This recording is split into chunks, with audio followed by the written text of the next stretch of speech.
Kung ikaw ay bago lang dito sa aking channel, please huwag mong kalimutan mag-subscribe at pindutin ang bell button para mas update ka sa aking mga videos.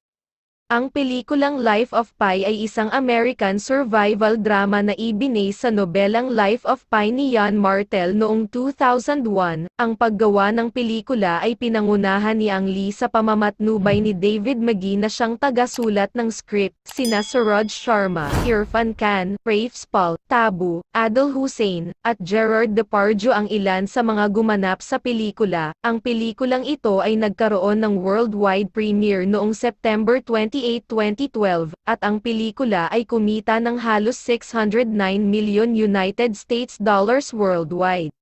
Ang pelikulang ito ay naghakot din ng iba't ibang parangal tulad ng Golden Globe Award for Best Original Score at ang Best Director para kay Ang Lee.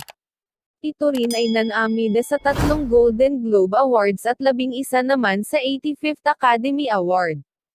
Ang pelikula ay umiikot sa kwento ni Pai Patel. Nagkipagkita si Ian Martel kay Pai Patel upang sabihin sa kanya na magandang gawa ng libro ang istorya ni Pai. Dito ay ikinuwento na ni Pai ang kanyang buhay. Si Pai ay lumaki sa isang Hindu family ngunit sa pagsapit ng kanyang 12 na kaarawan, ipinakilala sa kanya ang Kristyanismo at kinalaunan ay pati na rin ang Islam. Sila ay nagmamamay-ari ng isang zoo at isa si Pai sa nangangalaga dito. At ang Bengal tiger na si Richard Parker ang kumukuha sa kanyang pansin sa tuwing napapadako siya sa zoo. Noong siya ay nasa 16 na taong gulang na, napagdesisyonan ng kanyang ama na lilipat sila sa Canada at doon ibebenta ang kanilang ang mga hayop. Sila ay sumakay sa isang Japanese freighter. Sa kasagsagan ng kanilang paglalayag, ay bigla silang nakasalubong ng isang malakas na bagyo at doon ay unting-unting lumubog ang barko habang si Pai ay nasa deck. Sinubukan niyang hanapin ang kanyang pamilya ngunit bigla na lamang siya naitulak ng isa sa crew ng barko sa isang lifeboat na naglalaman ng isang zebra, isang orangutan, isang hyena at ang kanilang tigre na si Richard Parker. Pagkatapos ng unos, ay natagpuan na lamang ni Pai ang kanyang sarili na palutang-lutang sa gitna na kawalan sakay ng isang lifeboat kasama ang 4 ng mga hayop. Dahil sa sobrang gutom, bigla na lamang pinatay ng hyena ang zebra at orangutan. At noong binalak naman ng hyena na kainin din si Pai ay bigla na lamang sinakmal ng tigre ang hyena at kinain. Sa pagkakataong iyon, tanging si Pai na lamang at ang tigre ang nasa lifeboat. Kung kaya't gumawa si Pai ng isang maliit ng raft na nakakonekta sa lifeboat upang malayo siya sa tigre. Nabuhay si Pai sa gitna ng karagatan sa pamamagitan ng pangingisda.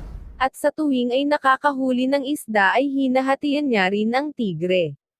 Dumating ang pagkakataon na pinili ng tigre na languyin na lamang ang karagatan ngunit hindi niya ito kinaya kaya siya ay bumalik sa lifeboat.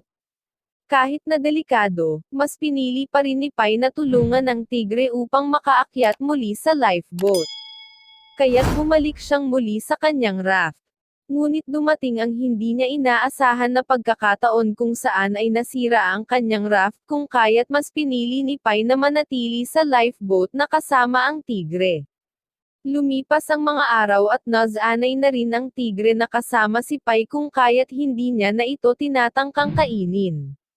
Isang araw, ay may nakita silang isang maliit na isla na puro puno kung kaya't minabuti ni Pai na manatili sa isla ngunit nadiskubre niya na naglalabas ng isang kemikal ang isla na nakakamatay tuwing gabi.